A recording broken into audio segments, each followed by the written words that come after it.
Just going to show you how to install the TSE 12 and TSE 16 sticker kits.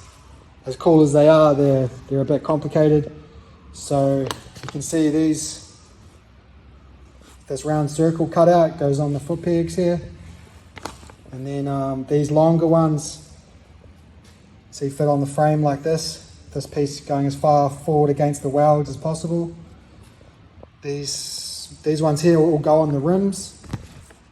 And then these here, your fork stickers, so these will just go on the fork here. The star goes on the front. And then these give some information on the frame, which we'll show you soon. These go on the back here.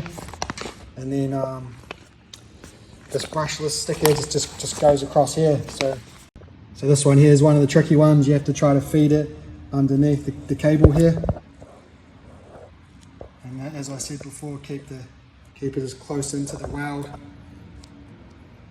as possible. And also you want to try to keep this end up a bit higher because you've got to fit your color change kit, which is here. So you can choose any one of these colors. We got turquoise, neon, pink, orange, blue, red. So you know the young ones can start off with one color, and then when they're sick of that, they can change it. So it's a pretty cool feature. So we've chose to go with the thumb star neon color, and we're going to try and feed this through.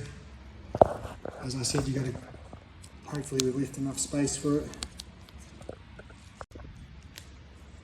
Got it on now, and as you can see, there's enough space there for the cable, and fitting on there quite nice. You can see this one here is almost up to the weld. So here's the bike all finished up.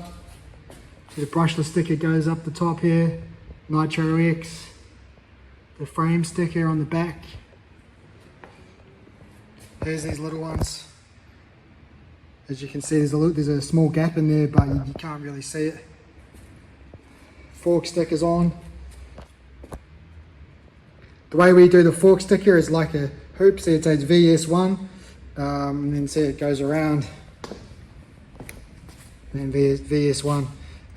Or another way to explain it is do the red, the color red at the top. That's how we do the stickers. And that's it, basically, the kit fully installed.